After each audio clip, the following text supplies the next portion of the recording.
A noiva fantasma. A lenda do Mingun, China.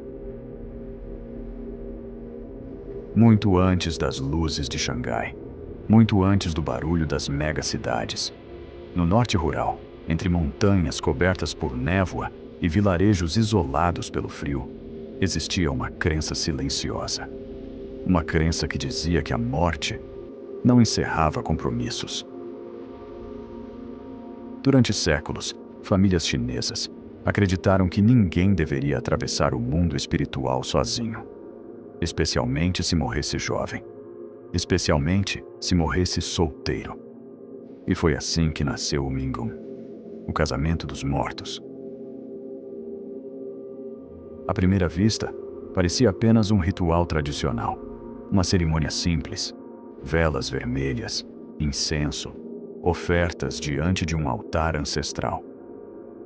Mas o que acontecia ali era diferente de qualquer casamento, porque em algumas aldeias a noiva já não respirava.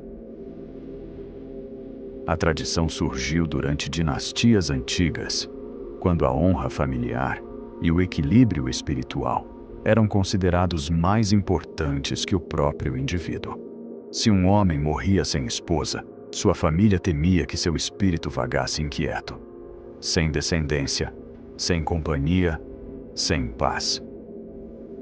Então buscavam uma solução, uma jovem que também tivesse morrido solteira, ou, em casos mais sombrios, uma que estivesse prestes a morrer. O casamento era realizado à noite, sempre à noite. A noiva vestia vermelho, a cor da felicidade na cultura chinesa. Seu rosto era coberto por um véu bordado, o corpo preparado como se ainda estivesse vivo. Em algumas regiões, eram usadas apenas placas memoriais. Em outras, o corpo realmente estava presente. Duas famílias se reuniam, trocavam oferendas, assinavam contratos, queimavam papéis rituais para que o casamento existisse também no mundo espiritual. E quando o incenso terminava de queimar, eles estavam oficialmente casados, mesmo que nenhum dos dois pudesse dizer sim. Com o passar dos séculos, o ritual começou a gerar histórias. Alguns diziam que, após o casamento, ruídos eram ouvidos nos túmulos. Outros afirmavam que a noiva aparecia nos sonhos da família, pedindo algo. Há relatos de aldeões que juravam ter visto uma figura vestida de vermelho caminhando entre as lanternas depois da cerimônia, sozinha, como se ainda estivesse procurando alguém. Mas o que torna essa história mais perturbadora não é o passado, é o fato de que o Mingun nunca desapareceu completamente. Mesmo após proibições oficiais no século XX, mesmo após leis contra a exumação ilegal, casos continuaram surgindo. Em 2016, autoridades chinesas relataram prisões envolvendo a venda de corpos para casamentos póstumos. Famílias pagando altos valores para garantir que seus filhos mortos não ficassem sozinhos na eternidade.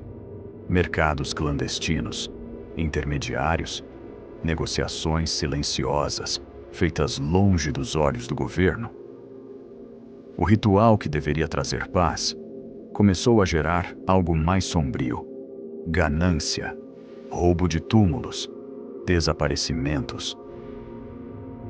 Mas a pergunta que permanece não é apenas cultural, é psicológica. O que leva uma família a acreditar que a solidão continua após a morte? Que tipo de medo é mais forte que o luto? Talvez o medo de que alguém que amamos esteja sozinho no escuro. Alguns estudiosos defendem que o Mingun era apenas uma forma simbólica de preservar linhagens e tradições. Outros acreditam que existia algo mais profundo, um pacto invisível entre os vivos e os mortos, um acordo silencioso para manter o equilíbrio entre os dois mundos. Porque, segundo antigas crenças taoístas, Espíritos insatisfeitos não descansam, eles retornam. Em algumas aldeias do interior da China, ainda há histórias de noivas vestidas de vermelho, vistas perto de cemitérios antigos. Figuras que aparecem apenas por alguns segundos, imóveis, observando. Como se esperassem que a cerimônia fosse concluída, como se o casamento ainda não tivesse terminado. Em certas regiões do interior, existe uma recomendação que raramente é mencionada fora das famílias envolvidas. Após a cerimônia, ninguém deve atravessar o pátio sozinho, porque há relatos de que algo atravessa junto, não como sombra, mas como atraso. Um meio segundo, fora de sincronia. Pessoas juram ter visto o próprio reflexo, piscar depois delas, ou mover os lábios, quando estavam em silêncio. Há também histórias sobre o quarto preparado para a noiva. Algumas famílias mantinham a porta fechada por anos. Mesmo assim, objetos eram encontrados fora do lugar. O véu dobrado, de forma diferente. A cadeira, levemente afastada. O incenso, queimado até a metade. E sempre o mesmo detalhe, descrito por quem ousou dormir ali. A sensação de que o ar estava ocupado, como se o espaço tivesse sido preenchido por algo que não respira, mas observa. Uma jovem de uma aldeia próxima contou que acordou certa madrugada, com a impressão de que havia alguém muito próximo de seu rosto. Ela não abriu os olhos, porque sentia que, se abrisse, veria tecido vermelho, a poucos centímetros, imóvel, esperando. Ela permaneceu de olhos fechados, até o amanhecer.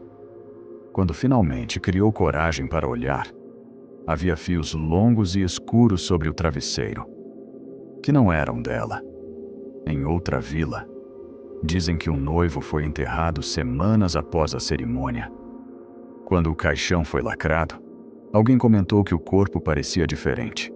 Não inchado, não deteriorado, mas levemente inclinado, como se estivesse voltado para o lado, de alguém que não podia ser visto.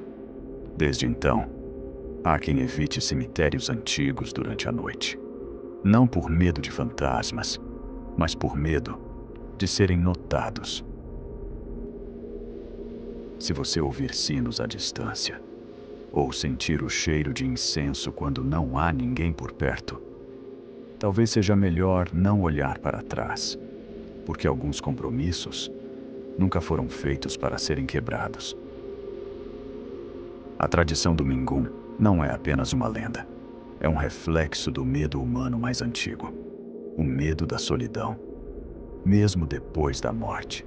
E talvez, em algum lugar onde lanternas vermelhas ainda balançam com o vento noturno, ainda exista uma noiva aguardando, com o véu cobrindo o rosto, esperando que alguém finalmente atravesse a ponte com ela.